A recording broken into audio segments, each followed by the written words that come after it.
محمدی city centre فتح گڑھ agency road well پورہ سیالکوٹ۔ رابطہ محمد علی 030061337113، محمد عثمان 030061711415۔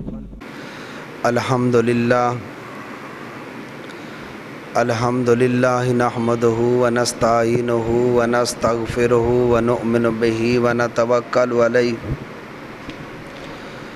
ونعوذ باللہ من شرور انفسنا ومن سیئات اعمالنا من یہدہ اللہ فلا مضل لہ ومن یضللہ فلا ہادی لہ ونشہد ان لا الہ الا اللہ ونشہد ان محمدا عبدہ ورسولہ اما بعد فإن خیر الحدیث کتاب اللہ وخیر الہدی ہدی محمد صلی اللہ علیہ وسلم وشر الامور محدثاتها وکل محدثۃ بدعہ وَكُلُّ بِدْعَةٍ ضَلَالَةٍ وَكُلُّ ضَلَالَةٍ فِي النَّارِ وَقَالَ اللَّهُ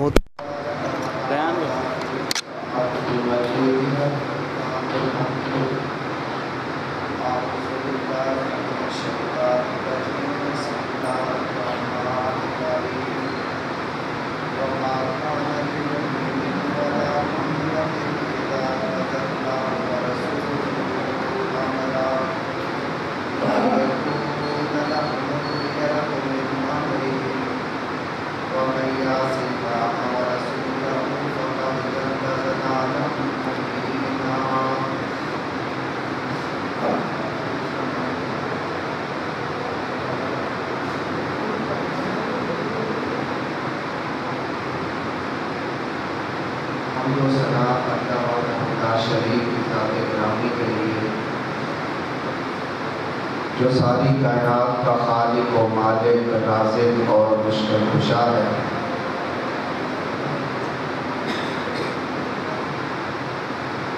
لاکھوں کروڑوں درود و سلام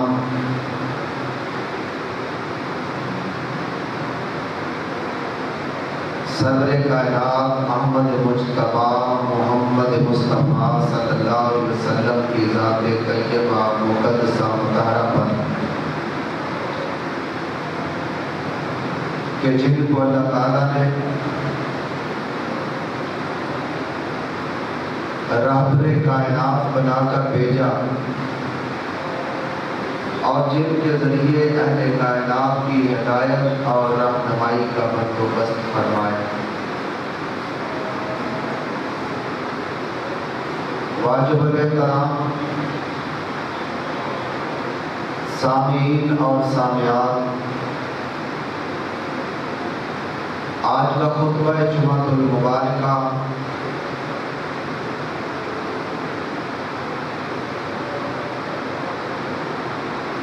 اطیع الرسول صلی اللہ علیہ وسلم کے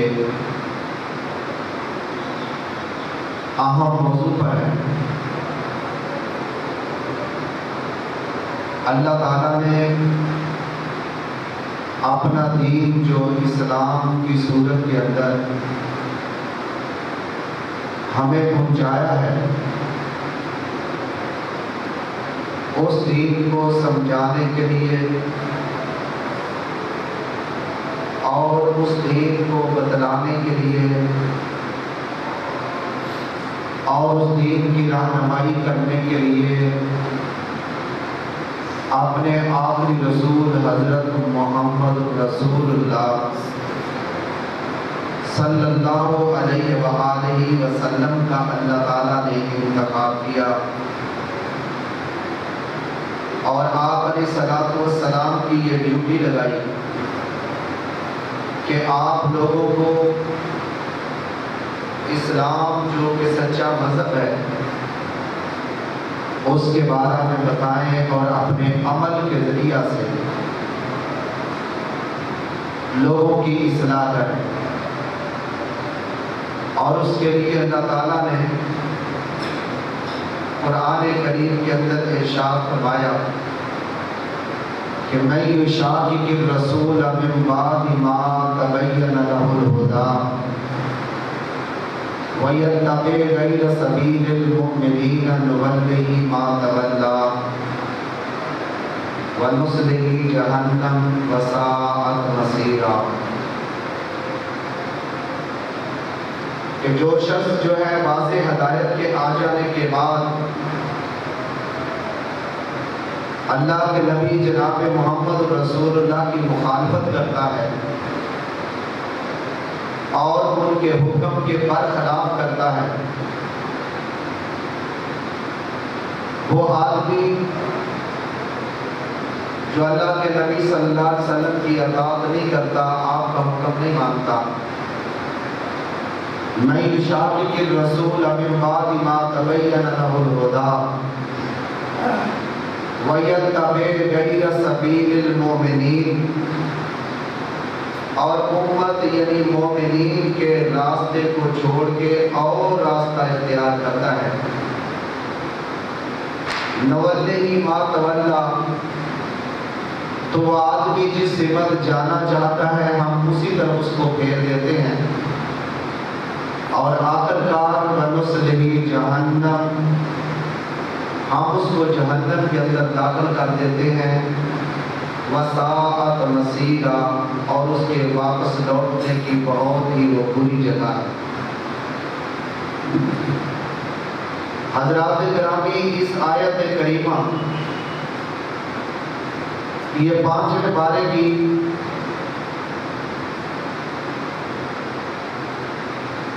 آیت مبارکہ ہے. سورہ نساء کے اندر اللہ تعالیٰ نے قانون بیان فرمایا ہے کہ نبی صلی اللہ علیہ وسلم کی اطاعت جو ہے وہ بڑی لازمی چیز ہے، اور اس کے بارے میں اللہ تعالیٰ نے دوسرے مقام پر ارشاد فرمایا کہ اطیعوا اللہ اطیعوا الرسول، اور اللہ اور اس کے رسول صلی اللہ علیہ وسلم کی اطاعت کرو. یہ جو اللہ کے نبی صلی اللہ علیہ وسلم کی اطاعت ہے یہ حقیقت میں اللہ تعالیٰ ہی کی اطاعت ہے. من یشاقق الرسول من بعد ما تبین له الهدى، یعنی ہدایت کے واضح ہو جانے کے بعد، ہدایت کا پتہ لگ جانے کے بعد جو آدمی مسلمانوں کے طریقے کو چھوڑ کے اور اللہ کے نبی صلی اللہ علیہ وسلم کی اطاعت کو چھوڑ کے کوئی اور راستہ اختیار کرتا ہے تو نولہ ما تولی، اللہ کہتے ہیں ہم اس کو جہاں وہ جانا چاہتا ہے وہاں اس کو پھیر دیتے ہیں، اور وہ اپنی گمراہی کے اندر اتنا آگے چلا جاتا ہے، بڑھتا جاتا ہے،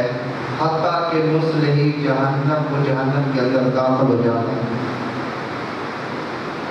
وساءت مصیرا، اور یہ جو اس کے پہنچنے کی جگہ ہے بہت بری جگہ ہے. یہاں پر 2 گناہ بیان کیے گئے ہیں، اور 2 گناہوں کے 2 جو جرم ہیں ان کی 2 سزائیں اور 2 نقصان بیان کیے گئے ہیں.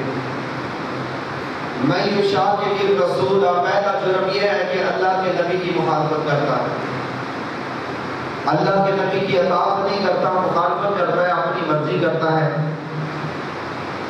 اور دوسرا جرم یہ ہے کہ وَيَتَّبِعْ غَيْرَ سَبِيلِ الْمُؤْمِنِينَ، اور مومنوں کا جو طریقہ ہے اس کے بھی برخلاف کرتا ہے. اب آپ دیکھیں کہ 2 چیزیں بیان کی گئی اور اس کی سزائیں بھی 2 بیان کی گئی، جبکہ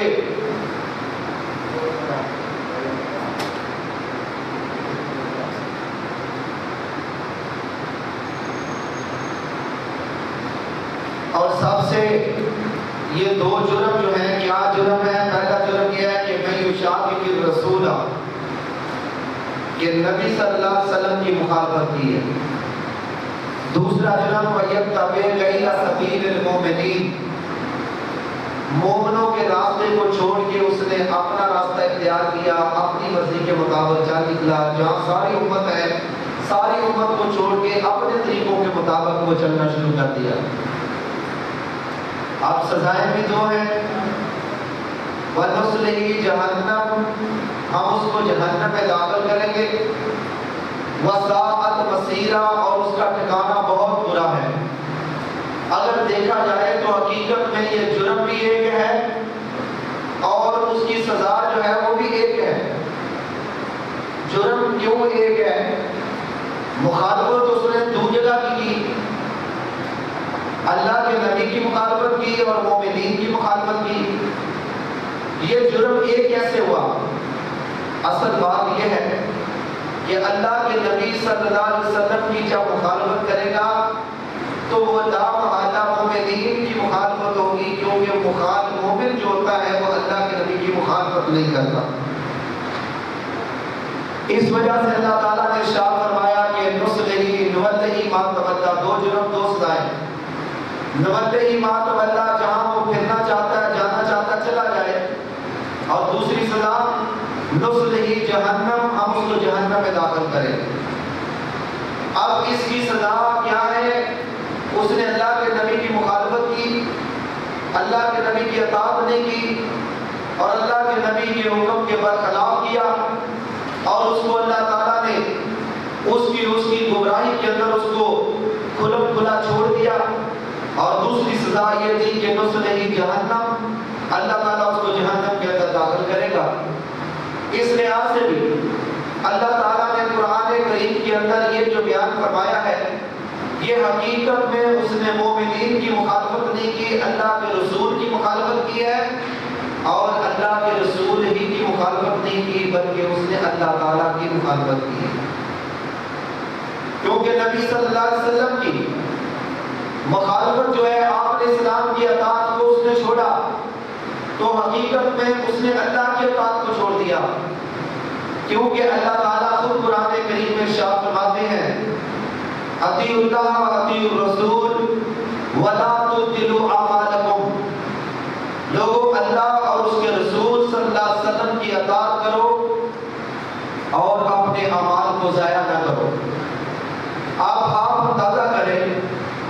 کہ اللہ کی مخالفت اور اللہ کے رسول کی مخالفت حقیقت میں اللہ ہی کی مخالفت ہے، اور اس کی دلیل قرآن کریم کی یہ آیت ہے کہ اللہ تعالیٰ نے ارشاد فرمایا کہ من یطع الرسول فقد اطاع اللہ،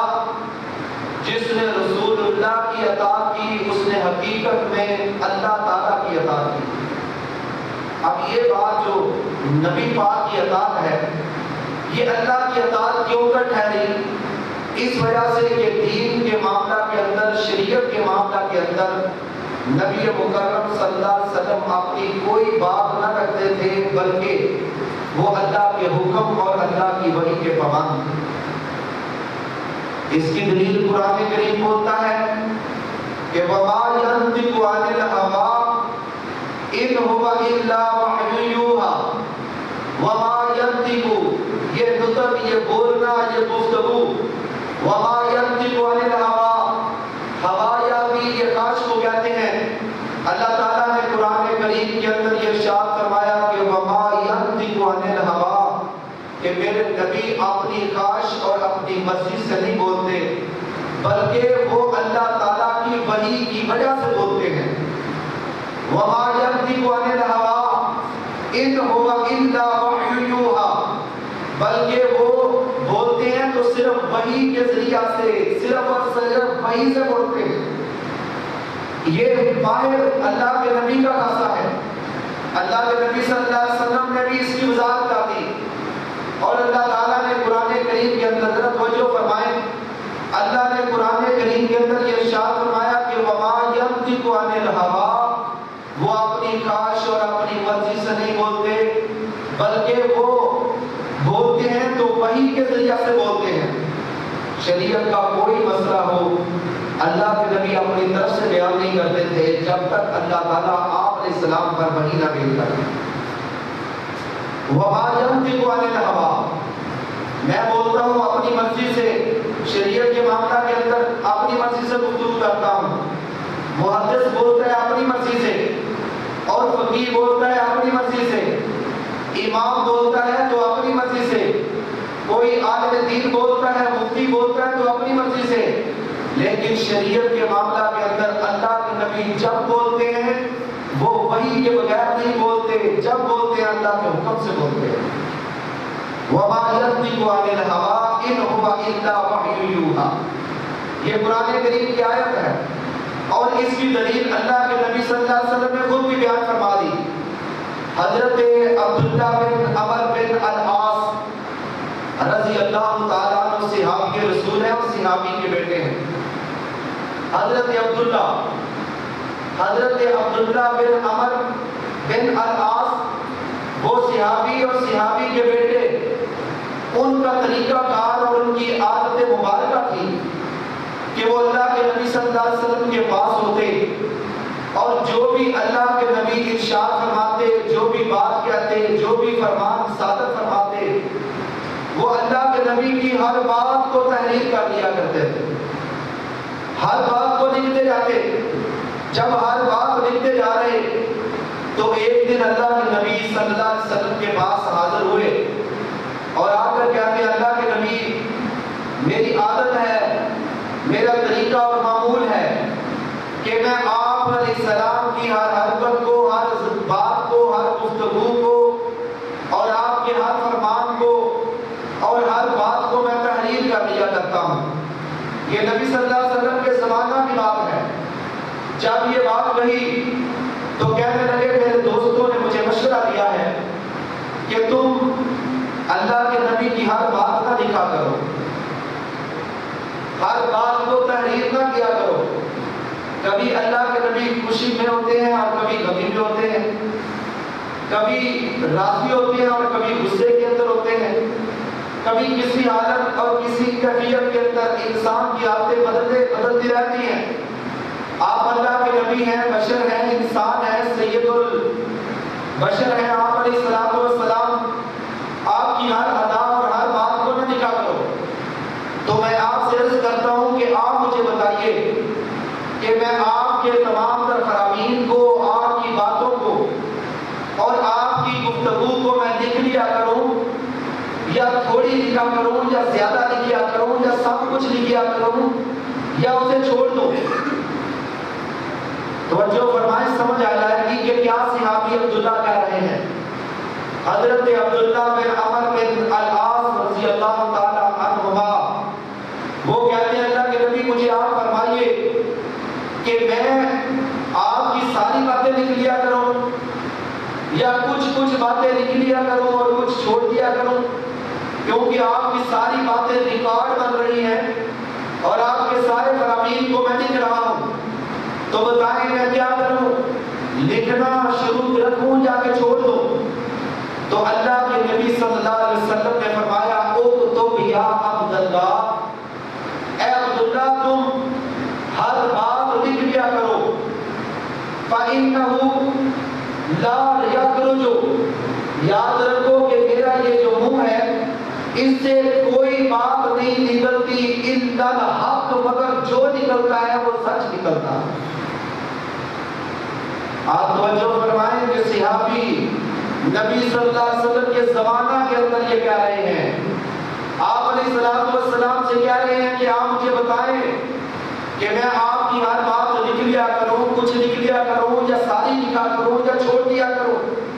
تو اللہ کے نبی صلی اللہ علیہ وسلم اس صحابی کو کیا کہتے ہیں، اکتب، لکھا کرو، عبداللہ لکھا کرو، تحریر کیا کرو،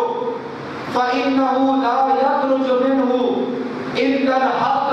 میرے منہ سے جو نکلا کرتا ہے وہ حق نکلا کرتا ہے، حق کے علاوہ میری زبان سے کچھ نہیں نکلتا۔ نبی علیہ السلام غصے میں ہو یا نبی علیہ السلام خوشی کے موقع پر اور کسی ملمہ میں بھی ہو، دن ہو، صبح ہو، شام ہو، رات ہو، کوئی موقع ہو، اللہ کے نبی کی زبان سے جو نکلتا وہ حق نکلتا۔ اور اس کی دلیل قرآن کریم کی یہ آیت ہے کہ وَمَا يَنطِقُ عَنِ الْهَوَىٰ إِنْ هُوَ إِلَّا وَحْيٌ يُوحَىٰ، کہ آپ علیہ الصلوۃ والسلام نہیں بولتے تھے مگر وہی بولتے تھے جو آپ علیہ الصلوۃ والسلام کی طرف وحی کیا جاتا تھا۔ اور یہ اعزاز اور یہ گارنٹی پوری کائنات میں صرف اللہ کے نبی حضرت محمد رسول اللہ کو حاصل ہے۔ دنیا کائنات کے اندر کوئی امام، کوئی فقیہ، کوئی محدث، کوئی مفسر، کوئی عالم، کوئی بڑے سے بڑا بزرگ اس کو یہ اعزاز نہیں، اس کو یہ گارنٹی حاصل نہیں کہ وہ اللہ تعالیٰ کی وحی کے ساتھ بولے. یہ انبیاء کرام کو ہوتا ہے، اور بالخصوص حضرت محمد رسول اللہ صلی اللہ علیہ وسلم کو. اس لیے اللہ تعالیٰ نے ارشاد فرمایا کہ اطیعوا اللہ و اطیعوا الرسول، اللہ اور اس کے رسول کی اطاعت کرو اور اپنے اعمال کو ضائع نہ کرو. یہی وجہ ہے کہ اس کی بھی اللہ تعالیٰ نے قرآن کریم میں دلیل کے طور پر آیت نازل کر دی اور ارشاد فرمایا وَمَا كَانَ لِمُؤْمِنٍ، لوگوں یاد رکھو کسی مومن کے لیے یہ لائق نہیں ہے، وَلَا مُؤْمِنَةٍ، اور نہ کسی مومنہ عورت کے لیے یہ جائز اور لائق ہے کہ اِذَا قَضَى اللَّهُ وَرَسُولُهُ، کہ جب اللہ اور اس کے رسول کوئی فیصلہ کرتے ہیں امراً کسی کام کے اندر بھی، بے شک وہ کام دین کا ہو، بے شک وہ کام دنیا کا ہو، انسان کی دینی مسائل کی بات ہو یا دنیاوی مسائل کی بات ہو، دنیا کائنات کا کوئی کام بھی انسان مومن مردوں اور مومن عورتوں کا ہو تو اللہ تعالیٰ کہتے ہیں وَمَا كَانَ لِمُؤْمِنٍ وَلَا مُؤْمِنَةٍ، کسی مومن مرد اور عورت کے لیے یہ جائز نہیں ہے کہ اِذَا قَضَى اللَّهُ وَرَسُولُهُ أَمْرًا، کہ جب اللہ اور اس کے رسول کوئی فیصلہ کر دیں تو أَن يَكُونَ لَهُمُ الْخِيَرَةُ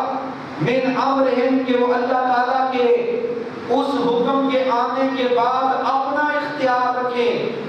اپنی مرضی کریں اور اپنی مرضی کے مطابق اس معاملہ کے اندر اپنی زندگی کو گزاریں. اور آگے اللہ نے فرمایا مَن يَعْصِ اللَّهَ وَرَسُولَهُ فَقَدْ ضَلَّ ضَلَالًا مُبِينًا، اور جو آدمی اللہ اور اس کے رسول کی نافرمانی کرے گا، مَن يَعْصِ اللَّهَ، جو بھی ہو، محدث ہے، امام ہے، فقیہ ہے، ولی ہے، کوئی مرد ہے، کوئی عورت ہے، دنیا انسان کا کوئی، دنیا کائنات کو کوئی، مسلمان مرد عورت کوئی بھی ہے، وہ اگر اللہ کے نبی صلی اللہ علیہ وسلم کی مخالفت کرتا ہے، اللہ اور اس کے رسول کی نافرمانی کرتا ہے، اللہ نے فرما دیا فقط ضل ضلالا مبینا، تو وہ آدمی کھلم کھلی گمراہی کے اندر چلا گیا، یعنی وہ مسلمانوں کے راستے کو چھوڑ کے جہنم کے راستے پر چل پڑا. یہی وجہ ہے کہ اللہ تعالیٰ نے ارشاد فرمایا کہ مَن يُشَاقِقِ الرَّسُولَ مِن بَعْدِ مَا تَبَيَّنَ لَهُ الْهُدَىٰ وَيَتَّبِعْ غَيْرَ سَبِيلِ الْمُؤْمِنِينَ نُوَلِّهِ مَا تَوَلَّىٰ وَنُصْلِهِ جَهَنَّمَ وَسَاءَتْ مَصِيرًا. کہ لوگوں یاد رکھو جو تم میں سے اللہ کے رسول کی مخالفت کرے گا، اللہ کے نبی کے برخلاف کرے گا، اور مومنین کی جو جماعت ہے، جو مرکز ہدایت ہے، جو مومنین کی جماعت ہے، اس کی مخالفت کر کے ان کے راستے کو چھوڑ کے کوئی اور راستہ اختیار کرتا ہے تو اللہ فرماتے ہیں نُوَلِّهِ مَا تَوَلَّىٰ، وہ جس سمت بھی جانا چاہتا ہے ہم اس کو اسی طرف پھیر دیتے ہیں اور وہ اس کے اندر پھرتا پھرتا چلتا چلتا نُصْلِهِ جہنم، جہنم کے اندر داخل ہو جاتا ہے. وَسَاءَتْ مَصِيرًا، اور اس کا یہ بہت برا ٹھکانہ ہے کہ اس کے اندر وہ آدمی جہنم کے اندر داخل ہو جاتا ہے اللہ کے نبی کی اطاعت نہ کرنے کی وجہ سے. اور اسی کے لیے اللہ تعالیٰ نے دوسرے مقام پر اس کو اس طرح بیان فرما دیا کہ لوگوں اللہ کے نبی صلی اللہ علیہ وسلم کی اطاعت کرو، اور اللہ تعالیٰ نے یہ ارشاد فرمایا کہ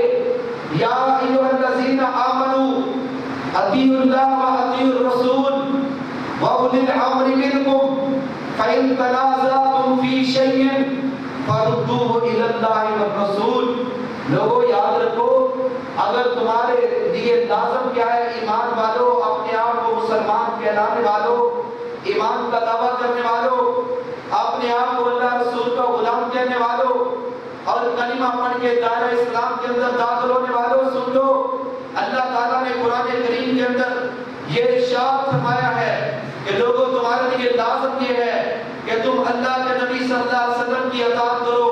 اور اللہ تعالیٰ کی اطاعت کرو. اور ارشاد فرمایا کہ لوگوں یا ایھا الذین آمنوا اطیعوا اللہ واطیعوا الرسول، اللہ کی اطاعت کرو اور اللہ کے رسول کی اطاعت کرو. واولی الامر منکم، اور اپنے بزرگوں کی، علماء کی، مشائخ کی، اولیاء کی، اپنے اکابرین کی بھی اطاعت کرو. اب تین اطاعتیں آئی ہیں. ایک ہے کہ یا الذین آمنوا اطیعوا اللہ واطیعوا الرسول، اللہ کی اطاعت کرو اور اس کے رسول کی اطاعت کرو، اور آگے فرمایا وَأُولِي الْأَمْرِ مِنْکُمْ، اور اپنے بزرگوں کی، اپنے علماء کی بھی اطاعت کرو۔ اولی الامر سے مراد کون ہے؟ اس میں بہت سارے لوگ شامل ہیں جو صاحب امر ہیں، مثال کے طور پر جو اسلامی حکمران ہیں وہ بھی شامل ہیں، اور اس کے اندر علماء بھی شامل ہیں، اور اس کے اندر مذہبی پیشوا بھی شامل ہیں۔ لیکن جب اللہ اور اس کے رسول کی اطاعت کرنی ہے تو غیر مشروط کرنی ہے، اور جب اپنے علماء اور اپنے اسلامی ممالک کے حکمرانوں کی اطاعت کرنی ہے تو اس کو اپنے مشروط طور پر کرنی ہے۔ اگر تم ان کی اطاعت کر رہے ہو فَإِن تَنَازَعْتُمْ فِي شَيْءٍ، پھر تمہارا کسی مسئلہ کے اندر بھی جھگڑا آ گیا ہے، کسی معاملہ کے اندر بھی اختلاف آ گیا ہے، کسی معاملہ کے اندر بھی آپس میں کوئی چکچک ہو گئی ہے، سمجھ نہیں آ رہی، جب تم اپنے اور اولیاء کی، علماء کی اور ائمہ دین کی جب تم اقتداء کرو گے، ان کی بات کرو گے، اطاعت کرو گے، تو پھر جب کوئی اختلاف پیدا ہوگا تو پھر کیا کرنا ہے؟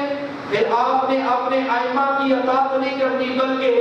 ان کے اس جھگڑے کو، اس مسئلے کو جس کے اندر اختلاف ہے، فردوہ الی اللہ والرسول، اللہ اور اس کے رسول کی عدالت کے اندر پیش کرو، جو اللہ تعالیٰ فیصلہ کرے اور اللہ کے نبی حضرت محمد رسول اللہ فیصلہ کرے، اس کو تسلیم کرے۔ حضرات گرامی،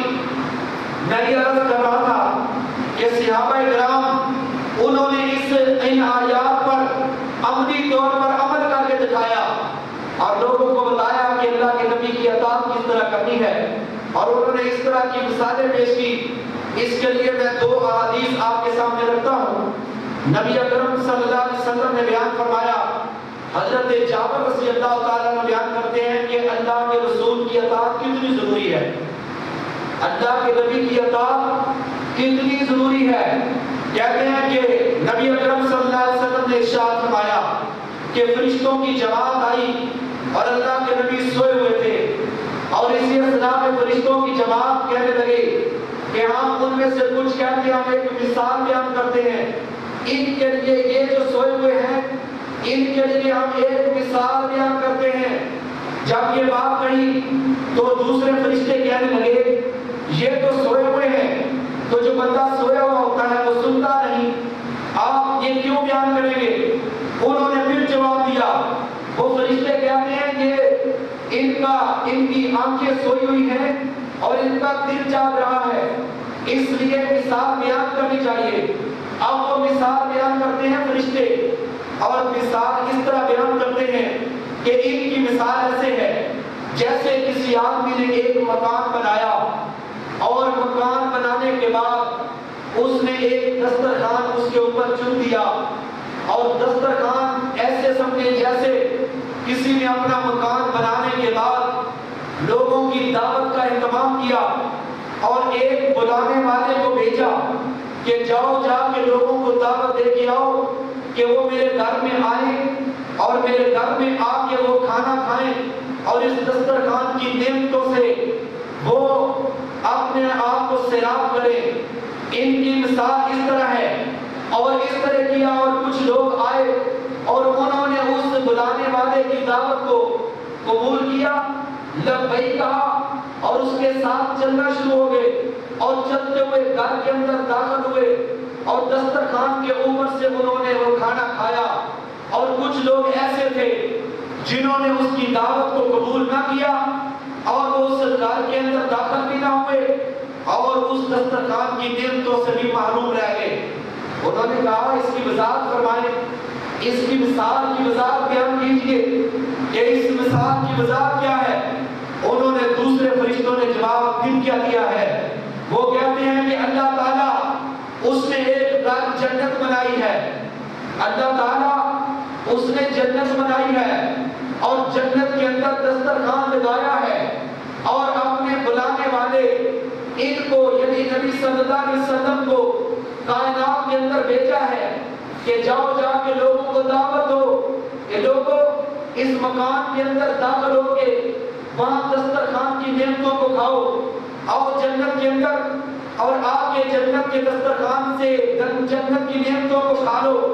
دعوت دی۔ کچھ لوگ تو ایسے تھے جنہوں نے ان کی دعوت کو قبول کر لیا، ان کی اطاعت کی، ان کی فرما برداری کی، ان کے حکم کو مان لیا اور آپ نے اسلام کی اطاعت کی، وہ تو جنت کے اندر مقام کے اندر بھی داخل ہو گئے اور وہاں سے انہوں نے دسترخوان سے نعمتیں اور کھانے کو بھی کھا لیا۔ اور کچھ لوگ جنہوں نے ان کی دعوت کو قبول نہ کیا، وہ نہ تو جنت میں جائیں گے اور نہ ہی جنت کے دسترخوان سے وہ ان نعمتوں کو کھا سکیں گے۔ یہ مثال بیان کی اللہ کے نبی کی، یہ وضاحت یہ کرتی ہے مثال کہ جو بندہ اللہ کے نبی کی اطاعت کرے گا، اللہ کے نبی کی اتباع کرے گا، اللہ کے نبی کی تعلیمات کو مانے گا، اللہ کے نبی کی دعوت کو تسلیم کرے گا،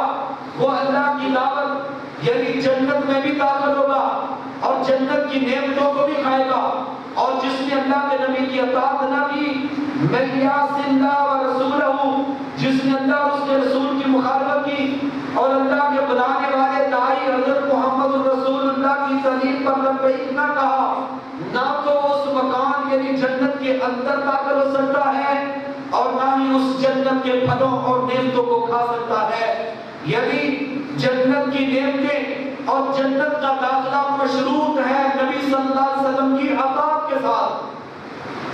اس کی بھی دلیل کیا ہے؟ اللہ تعالیٰ نے اس کو واضح طور پر لوگوں کے سامنے بیان کر دیا۔ یہ جو نبی پاک کی اطاعت ہے، یہ حقیقت میں اللہ تعالیٰ کی اطاعت ہے۔ یہ نبی پاک کی بات ماننا حقیقت میں اللہ تعالیٰ کی بات ماننا ہے، کیونکہ اللہ تعالیٰ نے قرآن کریم کے اندر اس کی وضاحت فرما دی ہے اور تو ٹوک اس بات کو بیان کر دیا ہے کہ لوگوں میں الرسول، جو اللہ کے نبی رسول صلی اللہ علیہ وسلم کی اطاعت کرے گا، فقط اطاع اللہ، حقیقت میں اس نے اللہ تعالیٰ کی اطاعت کی ہے۔ اب دیکھیں ذرا، نبی صلی اللہ علیہ وسلم کی بات ماننا، نبی صلی اللہ علیہ وسلم کی اطاعت کرنا، آپ نے صلوات و سلام کے فرامین پر لبیک کہنا اور آپ نے صلوات و سلام کی اطاعت کے دائرے میں رہنا، یہ دائرہ ہے اطیع اللہ و اطیع الرسول کا دائرہ، یہ حقیقت میں اللہ کی اطاعت ہے۔ نبی پاک کی اطاعت حقیقت میں اللہ کی اطاعت، اس کی دو دلیلیں میں نے پیش کی ہیں۔ وَمَا يَنطِقُ عَنِ الْهَوَىٰ إِنْ هُوَ إِلَّا وَحْيٌ يُوحَىٰ، کہ نبی صلی اللہ علیہ وسلم کی اپنی بات کوئی نہ تھی، وہ جتنی باتیں کرتے تھے وہ ساری کی ساری اللہ کی وحی کی باتیں کرتے تھے۔ وَمَا يَنطِقُ عَنِ الْهَوَىٰ، وہ بولتے ہی نہیں تھے جب تک إِنْ هُوَ إِلَّا وَحْيٌ يُوحَىٰ، وہ صرف اور صرف وحی کے ذریعہ سے بولتے تھے۔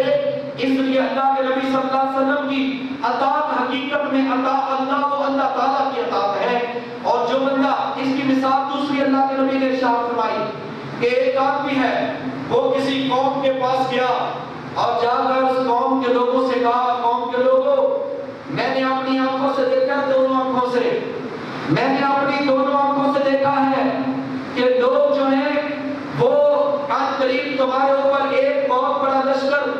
حملہ آور ہوگا اور حملہ آور ہوگے، وہ تمہیں دیکھ کر دے گا، قتل و غارت کرے گا، تمہیں ختم کر دے گا۔ لہٰذا میرا مشورہ یہ ہے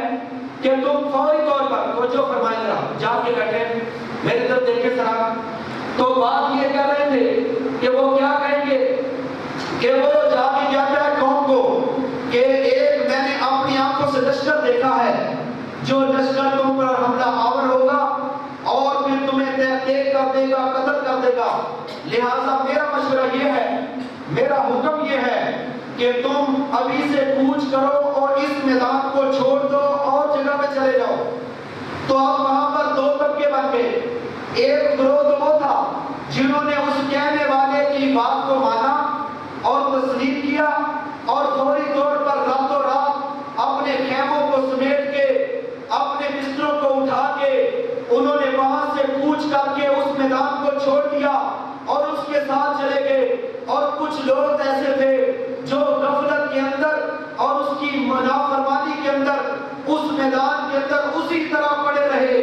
اور وہ صبح تک سوتے رہے۔ اسی اثناء میں وہ لشکر جو چلا ہوا تھا وہ ان پر حملہ آور ہوا اور اس نے آ کر ان کی قتل و غارت کر کے ان سب کو ہلاک اور برباد کر ختم کر دیا. یہ مثال ان لوگوں کی ہے. اللہ کے نبی نے ارشاد فرمایا کہ جو میری اطاعت کرے گا وہ محفوظ رہے گا، اور جو میری اطاعت نہیں کرے گا، میری بات نہیں مانے گا، اس کے اوپر وہ لشکر حملہ کر کے ان کو ہلاک کر دے گا. یعنی وہ آدمی تباہ و برباد ہو جائے گا جو اللہ کے نبی کی اطاعت، اتباع اور فرمانبرداری نہیں کرے گا. میں یہ کہہ رہا تھا کہ نبی صلی اللہ علیہ وسلم کی نے یہ دوسری مثال دی، اور اس کی ایک مثال اور دیکھیں. حضرت عمر بن خطاب رضی اللہ تعالیٰ عنہ، یہ عمرہ کرنے والے، حج کرنے والے، دیکھو نبی صلی اللہ علیہ وسلم کے شاگرد ہیں، صحابی ہیں اور مفتی ہیں، فتویٰ دینے والے، بہت بڑے فقیہ حضرت عمر بن خطاب رضی اللہ تعالیٰ عنہ. وہ فتویٰ کیا دیتے ہیں اس معاملہ کے اندر کہ اللہ کے نبی صلی اللہ علیہ وسلم کی مخالفت کا نتیجہ کیا نکلتا ہے اور اللہ کے نبی کی بات کیوں ماننا ضروری ہے. وہ فتویٰ کیا دیتے ہیں. اسی طرح عمرے کے لیے گئے ہوئے تھے اور وہاں پر اپنے صحابہ کرام کو نبی صلی اللہ علیہ وسلم کے ساتھیوں کے درمیان وہ بیٹھے ہوئے تھے اور بیٹھ کے ان سے خود ہی سوال کرتے ہیں اور خود ہی جواب دیتے ہیں. خود سوال کرتے ہیں اور خود جواب دیتے ہیں. سوال کیا کرتے ہیں؟ کہتے ہیں کہ ہم جب عمرہ کرتے ہیں یا حج کرتے ہیں تو اس کے لیے طواف قدوم یعنی پہلا طواف ہوتا ہے. جن لوگوں نے طواف کیا ہوا ہے ان کو بھی پتا ہے، اور جنہوں نے قرآن و حدیث کی روشنی میں اس تعلیم کو پڑھا ہوا ہے وہ بھی اس کو جانتے ہیں کہ جب طواف قدوم ہوتا ہے، پہلا طواف ہوتا ہے، 7 چکر جو لگائے جاتے ہیں اس کو طواف کہتے ہیں. اور طواف کا جو پہلے 3 چکر ہیں، ان 3 چکروں کے اندر صحابہ کرام کا یہ طریقہ، یہ انداز جو اس کے اندر تھوڑے سے چست چلاک ہو کر تیز قدموں کے ساتھ چلنا چاہیے. اگر بھیڑ بہت زیادہ ہو تو پھر آرام سے چل سکتے ہیں. عورتوں کے لیے یہ حکم نہیں ہے کہ عورتیں اس طرح چلیں، یہ صرف مردوں کے لیے حکم ہے. اور مردوں کے لیے حکم اس وجہ سے ہے کہ نبی صلی اللہ علیہ وسلم کے زمانہ کے اندر جب مسلمان مکے سے ہجرت کر کے مدینہ طیبہ کے اندر چلے گئے، صلح کے بعد کا یہ واقعہ ہے. دوبارہ صلح کے موقع کے صلح کے بعد مسلمان جب عمرے کے لیے آئے تو ادھر سے جو کفار تھے مشرکین مکہ، وہ بیت اللہ کی ایک سائڈ پہ بیٹھ کر وہ دیکھ رہے تھے کہ مسلمان جو مہاجر تھے یعنی مکے کے باسی تھے اور مکے کو چھوڑ کے مدینہ طیبہ میں گئے ہوئے تھے. 10 سال 9 سال کا عرصہ گزرا ہوا تھا اور وہاں کی آب و ہوا ان کے موافق نہ تھی، جس وجہ سے ان کے بدنوں کے اندر کمزوری آ گئی تھی. اب کفار نے کیا کیا؟ وہ سوچنے لگے، جب دیکھا تو یہ تو کمزور ہو گئے ہیں، پہلے یہ ہمارے ساتھ لڑتے تھے، کبھی یہ جیتتے تھے اور کبھی ہم جیتتے تھے، اور ان کا اور ہمارا یہ اس طرح معاملہ تھا. اب تو 9-10 سال یہ مدینے میں رہ کے آئے ہیں اور اب کمزور ہو گئے ہیں. ایسا توجہ کرنا، نبی صلی اللہ علیہ وسلم کی اطاعت کیوں ضروری ہے، اور اطاعت کو نبی صلی اللہ علیہ وسلم کے صحابہ کس طرح سمجھتے تھے، اور اطاعت کے بارے میں ان کا عقیدہ کیا تھا، اور اطاعت رسول کو وہ کیوں لازم سمجھتے تھے، ایمان کیوں تسلیم کرتے تھے. حضرت عمر رضی اللہ تعالیٰ نے خود ہی سوال کیا ہے کہ بتاؤ یہ اس طرح کرتے ہیں تو اب کیا کرنا چاہیے یا نہیں کرنا چاہیے. صحابہ کرام ابھی خاموش تھے تو خود ہی بیان کرتے ہیں. کہتے ہوا یوں کہ جب مسلمان آئے تو کفار نے کہا مسلمان کمزور ہو گئے ہیں، ان کے اندر وہ طاقت نہیں رہی، اب ہم ان کے ساتھ اگر لڑے تو ان کو سبق سکھا دیں گے، ان کو سیدھا کر دیں گے، ان کو پتہ چل جائے گا کہ مکے کے لوگوں سے کیسے لڑتے ہیں. جب یہ بات کہی، یہ خبر چلتے چلاتے ہوئے اللہ کے نبی صلی اللہ علیہ وسلم تک پہنچ گئی. جب نبی صلی اللہ علیہ وسلم تک یہ بات پہنچی تو اللہ کے نبی بہترین عسکری قائد بھی تھے اور انسانوں کی نفسیات کے بہت بڑے عالم اور ماہر بھی تھے. اللہ کے نبی صلی اللہ علیہ وسلم ایک بہت بڑے سپاہ سالار اور جرنیل تھے اور جنگی چالوں کو سمجھتے تھے کہ انہوں نے یہ جملے اس لیے بولے ہیں تاکہ مسلمانوں کا مورال گر جائے اور ان کے حوصلے جو ہیں وہ بگڑ جائیں اور ان کے حوصلے بلند ہو جائیں. کیونکہ جنگوں کے اندر جہاں احتیاط کرتے ہیں وہاں پر قوموں اور فوجوں کے حوصلے بگڑتے ہیں. جب یہ بات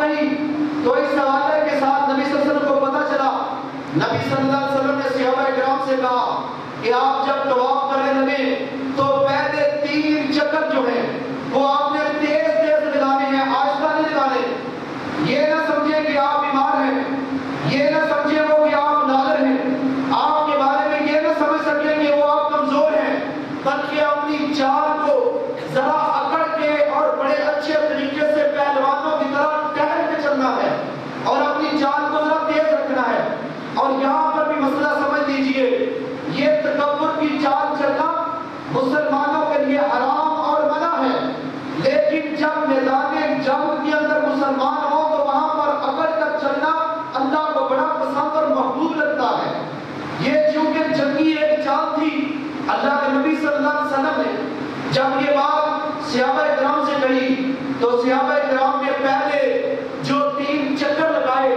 اور الفاظ اہلیتوں کو اور حقیقتوں کو اور حیتوں کو بیان کرتے ہیں، ہر چیز کے لیے الفاظ موجود ہیں۔ اب ان کا نام بھی کوئی رکھنا تھا تو اس کا نام جو شریعت اسلامیہ کے لیے رکھا جاتا ہے وہ رمل رکھا جاتا ہے۔ رمل عربی میں اس کو چال کو کہتے ہیں جو ذرا پہلوانوں کی طرح ٹہل کر چلنے کے لیے ہوتی ہے۔ عورتیں اس کے اندر شامل نہیں، صرف مرد شامل ہیں، اور اگر وہاں بھیڑ نہ ہو اور وہاں پر ہجوم زیادہ نہ ہو تو آپ کو پہلے جو 3 چکر ہیں ان کے اندر رمل کرنا چاہیے۔ یہ اللہ کے نبی اور صحابہ کرام کی سنت ہے۔ اس رمل کے لیے حضرت عمر خود ہی سوال کرتے ہیں اور کیا کہتے ہیں؟ کہتے ہیں آپ بتاؤ اس کی ضرورت ہے یا نہیں؟ صحابہ کرام سارے اسی طرح کموئے تھے تو پھر حضرت عمر خود ہی جواب دیتے ہیں کہ اس وقت تو حالت کیفیت تھی کہ کفار اور مشرکین کو دکھانا تھا۔ اب مکے کے اندر وہ مشرک موجود نہیں، کفار موجود نہیں، کچھ کو ہم نے قتل کر دیا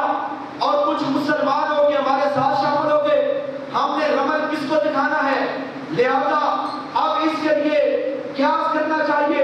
اور فوری طور پر توقف کر کے سمجھانے کے لیے، سنانے کے لیے کیا کہتے ہیں؟ کہتے ہیں لوگوں سن لو، میں عمر بن خطاب کا یہ عقیدہ ہے کہ اللہ کے نبی کا کوئی عمل حکمت سے خالی نہیں ہوتا۔ اللہ کے نبی کا اور اللہ کا کوئی حکم حکمت سے خالی نہیں ہوتا۔ اگر حکمت ہماری سمجھ میں نہ آئے تو یہ علیحدہ بات ہے، اس حکمت کو سمجھنا چاہیے۔ اگر نہ سمجھ آئے تو پھر یہ نہیں کہنا چاہیے کہ جناب میری سمجھ میں اس معاملے کی حکمت نہیں آ رہی، اس لیے جب مجھے سمجھ آئے گی تب بات مانوں گا۔ نہیں، مسلمان کا یہ شیوا نہیں۔ مسلمان کے ذہن کے اندر اس کی حکمت سمجھ آئے یا نہ آئے، آمنا وصدقنا، رسول جو اللہ اور اس کے رسول نے کہا ہے وہ مسلمان کا حق بنتا ہے اس پر ایمان بھی لے کے آئے اور اس پر عمل کر کے اس کی تصدیق بھی کرے۔ یہ مسلمان کا عمل ہونا چاہیے۔ اب اس کی حکمت کیا ہے؟ تو حضرت عمر کیا کہتے ہیں؟ کہتے ہیں یاد رکھو ہم اس کو لا نترک شیئا، لوگوں ہمارا عقیدہ سن لو، رمل اس وقت اگر جائز تھا تو آج 1450 سال گزرنے کے بعد آج بھی رمل جائز ہے۔ اور جب تک کوئی آدمی اگر اس کے حالات بالکل درست ہوں اور موقع موجود اور رمل نہ کرے تو اس کا طواف صحیح مکمل نہیں ہوتا۔ اسی لحاظ سے حضرت عمر کہتے ہیں لا نترک شیئا، ہم اس چیز سے قطعی طور پر ایک چیز بھی نہیں چھوڑیں گے، فعلہ رسول اللہ، جس کام کو اللہ کے نبی محمد رسول اللہ نے کیا ہے۔ حکمت سمجھ میں آئے یا نہ آئے، نبی کی اطاعت کا یہ حق اور تقاضا ہے کہ اللہ کے نبی کی اطاعت اتباع اسی طرح کی جائے جس طرح اللہ کے نبی نے حکم فرمایا یا اللہ کے نبی نے عمل کر کے ہمیں دکھایا ہے۔ میرے بھائیو یہ اطاعت ہے۔ میں یعص اللہ و رسولہ فقد ضل ضلالا مبینا، جو اللہ اور اس کے رسول کی اطاعت نہیں کرتا وہ خود ہی گمراہی کے اندر چلا جاتا ہے۔ اس کی مثال ایک اور سن لیجئے، ایک بہت بڑے تابعی، بہت بڑے محدث جن کا نام سعید بن مسیب رحمہ اللہ تعالی ہے، وہ تابعی تھے، بہت سارے صحابہ کے شاگرد ہیں اور بہت بڑے محدث تھے۔ ایک دن اسی طرح مسجد کے اندر بیٹھے ہوئے، عصر کے بعد کا وقت تھا، ایک بندہ آیا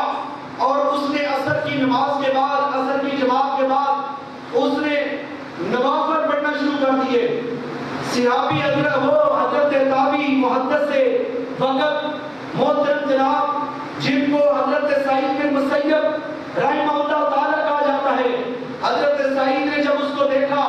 اور اس کو دیکھ کر کہا کہ یہ تم کیا کر رہے ہو، اپنی نماز کو چھوڑ دو۔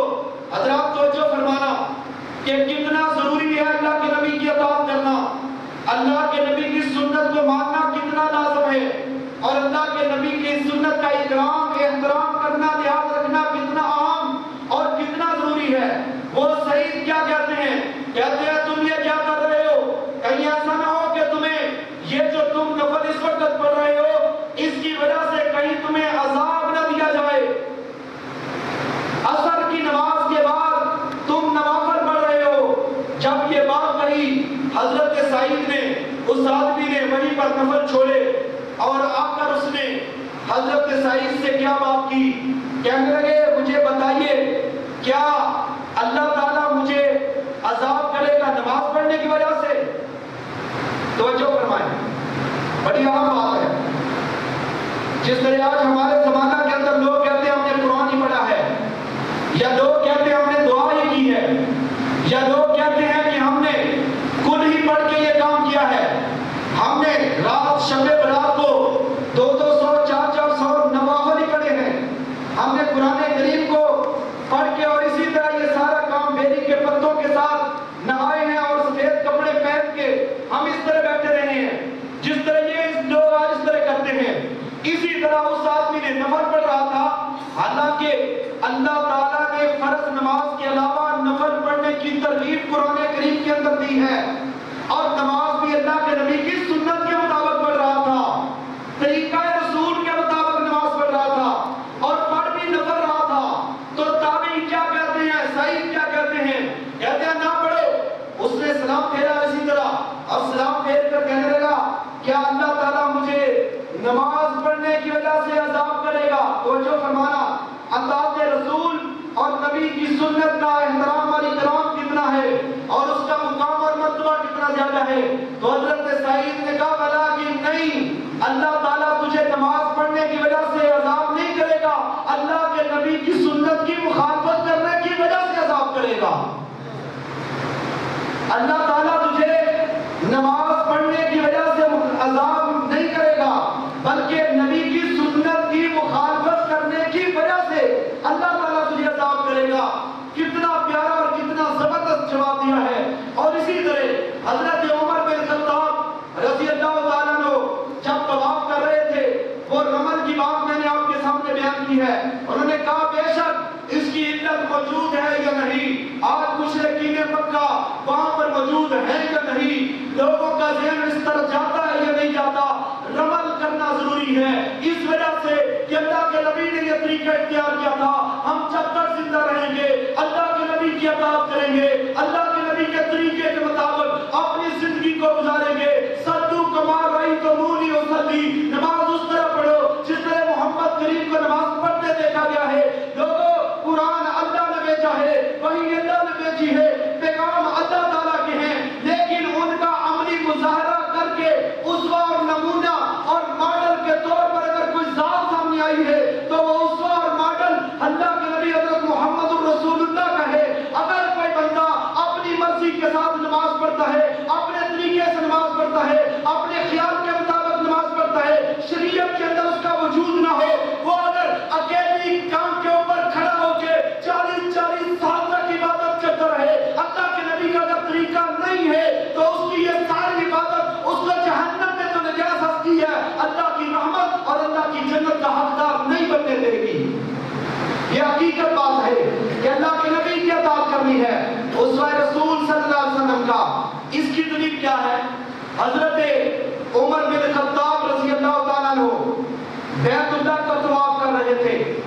اور بیت اللہ کا طواف کرتے ہوئے حجر اسود کے قریب چلے گئے اور حجر اسود کو بوسہ دینے لگے۔ حجر اسود کو بوسہ دینے کے بارے میں اللہ کے نبی کی صحیح حدیث ہے اور اللہ کے نبی کی یہ سنت اور طریقہ ہے کہ اللہ کے نبی حجر اسود کو چوما کرتے تھے، اس کو بوسہ دیا کرتے تھے اور کہا کرتے تھے جو آدمی حجر اسود کو چومتا ہے، اس کا بوسہ دیتا ہے، اللہ تعالیٰ اس کے زندگی کے پہلے سارے گناہوں کو معاف فرما دیتا ہے۔ حجر اسود کو بوسہ دینا، اور اس کے لیے بھی مسئلے کی وضاحت سن لیں۔ ایک تو یہ ہے کہ بوسہ دینا، اور دوسرا یہ ہے کہ آپ اس کی طرف اشارہ کر دیں۔ اگر اشارہ کر دیں گے تو وہ بھی بوسے کے ضمن کے اندر آ جائے گا۔ اور تیسرا ہوتا ہے استلام۔ کیا مطلب کہ آپ حجر اسود کے قریب چلے گئے ہیں اور حجر اسود کو جا کے آپ کا ہاتھ لگ گیا ہے، ہاتھ آپ کا حجر اسود کو لگا تو آپ اپنے ہاتھ کو چوم لیں، یہ بھی آپ کو حجر اسود کے بوسہ دینے کے برابر اس کا ثواب ملے گا۔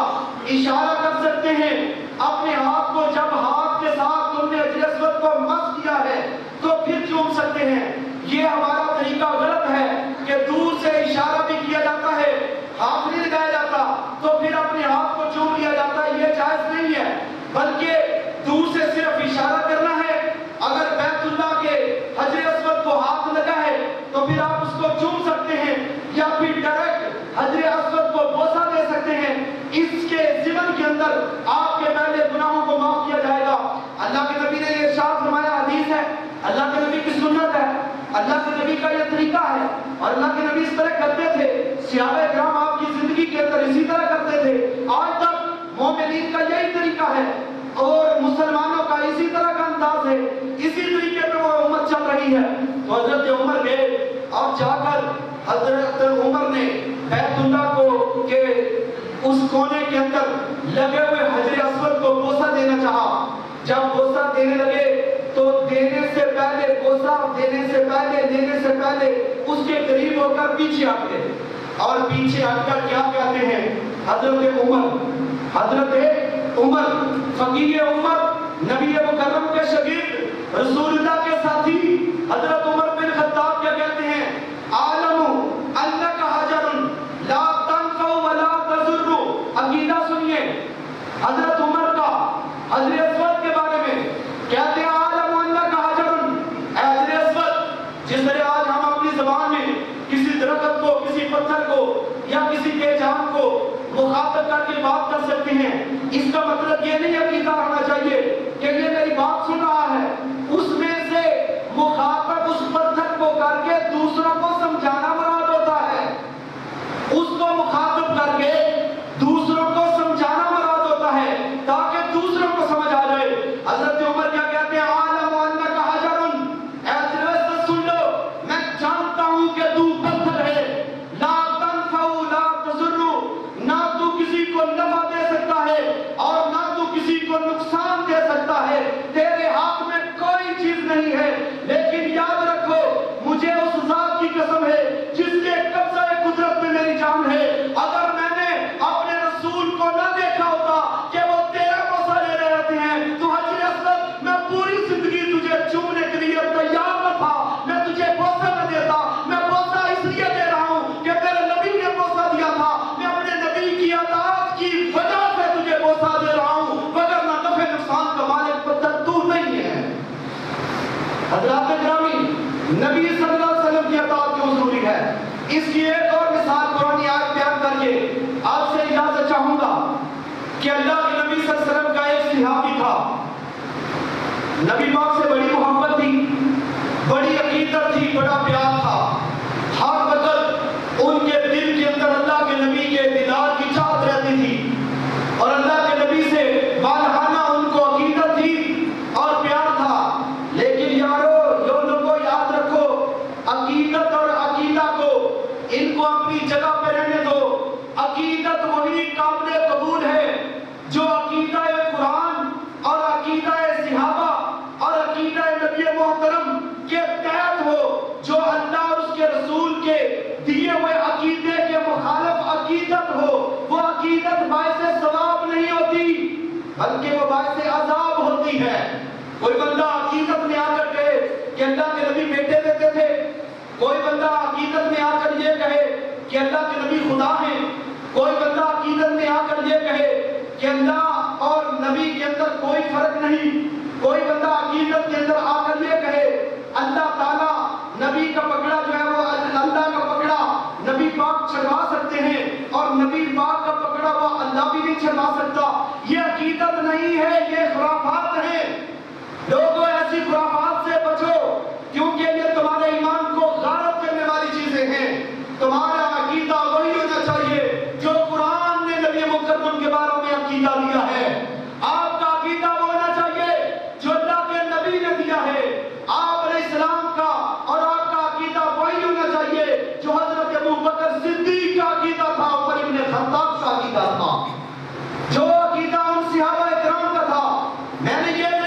ہوتی ہے، اس وجہ سے کہ اللہ تعالیٰ نے قرآن کریم میں ارشاد فرمایا فَإِنْ آمَنُوا بِمِثْلِ مَا آمَنْتُمْ بِهِ فَقَدْ اهْتَدَوْا، اگر تمہارا عقیدہ، تمہارا ایمان، تمہارا طریقہ صحابہ جیسا ہوگا تو وہ قابل قبول ہوگا، تم تب جا کے ہدایت یافتہ ہوں گے۔ اس وجہ سے صحابہ کا عقیدہ یہ تھا کہ خدا خدا ہے، مصطفیٰ مصطفیٰ ہے، اولیاء اولیاء ہیں، اصفیاء اصفیاء ہیں، ولی کی جگہ کو ولی کو ولی کی جگہ دو، نبی کا رتبہ نبی کو دو، اور خدا کا رتبہ خدا کو دو، خدا کو نبی کی جگہ پر اور ولی کو نبی کی جگہ پر مت بٹھاؤ، یہ عقیدت نہیں، یہ بدعت اور خرافات ہیں، ان سے بچنے کی کوشش کرو۔ تو میں یہ عرض کر رہا تھا کہ نبی صلی اللہ علیہ وسلم کے بارہ کے اندر ان کا کیا عقیدہ تھا اور کیا ان کی عقیدت تھی، اور کس طرح وہ لوگ نبی صلی اللہ علیہ وسلم سے عقیدت اور پیار رکھتے تھے اور کس طرح محبت کرتے تھے، کس طرح اللہ کے نبی کو وہ سمجھتے تھے اور کس طرح ان کا مقام اور مرتبہ رکھتے تھے۔ میرے بھائیو، اس لحاظ سے اللہ کے نبی صلی اللہ علیہ وسلم کی اطاعت کرنی ہے تو وہ صحابی کیا کہتا ہے، اس کی عقیدت دیکھو، وہ کیا کہتے ہیں کہ اللہ کے نبی میں کاروبار میں ہوتا ہوں، گھر بار میں ہوتا ہوں، بیوی بچوں میں ہوتا ہوں، اپنے مال اور اپنے منال میں ہوتا ہوں، میرا دل بے چین ہو جاتا ہے، دل کے اندر ہوپ اٹھتی ہے، میرا دل مضطرب پریشان ہو جاتا ہے۔ کیوں پریشان ہوتا ہے؟ کہ میری نظریں آپ کے چہرے سے، آپ کے دیدار سے محروم ہوتی ہیں، میں واپس دوڑ کے آتا ہوں اور آ کر آپ کا چہرے پر انوار دیکھتا ہوں، میرے دل کو سکون آ جاتا ہے۔ دیکھنا ذرا، محبت دیکھنا، عقیدت دیکھنا۔ وہ کیا کہتے ہیں، آپ کے چہرے پر انوار کو دیکھتا ہوں، میرا دل جو ہے وہ اطمینان کے اندر، سکون کے اندر آ جاتا ہے، اور میرے دل کی بے چینی ختم ہو جاتی ہے، اور پھر جب آپ کو دیکھتا ہوں سکون آ جاتا ہے، آنکھوں کو ٹھنڈک مل جاتی ہے کہ میں نے اپنے اللہ کے نبی صلی اللہ علیہ وسلم کے آخری رسول کا دیدار کر لیا ہے۔ آپ السلام کے چہرے پر انوار کو دیکھ کے میرا دل جو ہے وہ خوش ہو جاتا ہے، میں جب پرمسرت ہو جاتا ہوں پھر مجھے ایک اور غم لگ جاتا ہے کہ اللہ کے نبی میں بھی فوت ہو جاؤں گا، آپ بھی وصال فرما جائیں گے، آپ کا بھی انتقال ہو جائے گا، میں بھی فوت ہو جاؤں گا، اور آپ جنت میں اعلیٰ درجے پہ ہوں گے، اور میں جنت میں اگر چلا گیا تو میں عام لوگوں کے ساتھ ہوں گا اور آپ نبیوں کے ساتھ ہوں گے، بڑے اعلیٰ مقام پر ہوں گے، بڑے اعلیٰ مرتبے پر ہوں گے۔ تو میں سوچتا ہوں اگر جنت میں بھی جا کے جب میں نے اللہ کے نبی کی زیارت نہیں کرنی، اللہ کے نبی کو میں اپنی آنکھوں سے دیکھ نہ سکوں گا، تو پھر مجھے جنت میں بھی سکون نہیں ملے گا۔ میں آپ کو جب تک دیکھ نہیں دیتا مجھے سکون نہیں آتا، مجھے اتنی دیر تک خوشی نہیں ہوتی، میں بڑا پریشان رہتا ہوں، میں جنت میں آپ کو کیسے ملوں گا، آپ کا دیدار کیسے کیا کروں گا۔ جب اس صحابی نے یہ بات کہی، اللہ کے نبی ابھی خاموش ہے، اللہ نے قرآن کریم جبریل امین کو دے کے وحی کی صورت میں اپنے نبی صلی اللہ علیہ وسلم پر قرآن کریم کو نازل فرما دیا، اور قرآن کریم کے اندر یہ آیت بیٹھ گئی جو قیامت تک موجود رہے گی۔ کیا کہا؟ اس کو بتا دو میں یطع اللہ والرسول فاولئک مع الذین انعم اللہ علیہم من النبیین والصدیقین والشہداء والصالحین وحسن اولئک رفیقا۔ اے میرے نبی اپنے اس پیارے صحابی کو بتا دو کہ جو شخص بھی اللہ کے نبی کی اطاعت کرے گا، اطاعت دیکھیے اطیعوا اللہ واطیعوا الرسول ولا تبطلوا اعمالکم، لوگوں اللہ اور اس کے رسول کی اطاعت کرو، اپنے اعمال کو ضائع نہ کرو، اللہ کے رسول کی اطاعت کرو گے تمہاری نمازیں قبول ہوں گی، تمہارے روزے قبول ہوں گے، تمہارا قرآن پڑھنا قبول ہوگا، تمہارا حج کرنا قبول ہوگا۔ اور اگر تم نے اللہ کے نبی کی اطاعت نہ کی، اللہ کے نبی کے طریقوں کو چھوڑ دیا، میں نے یہ بات پھر قرآن کریم سے آپ کے سامنے بیان کرنی ہے۔ اللہ نے قرآن کریم میں یہ نبی صلی اللہ علیہ وسلم کی ذات کے بارے میں یہ ارشاد فرمایا تھا، لَقَدْ كَانَ لَكُمْ فِي رَسُولِ اللَّهِ أُسْوَةٌ حَسَنَةٌ، تمہارے لیے میرے رسول کی حیثیت جو ہے نمونہ کے طور پر ہے، ماڈل کے طور پر ہے، پیشوا کے طور پر ہے، امام کے طور پر ہے، مقتدا کے طور پر ہے، اسوہ حسنہ رسول کا تمہارے لیے نمونہ ہے، یعنی تمہاری زندگی کا ہر لحظہ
اللہ تعالی ہم سب کو توفیق عطا فرمائے۔ وآخر دعوانا الحمدللہ رب العالمین۔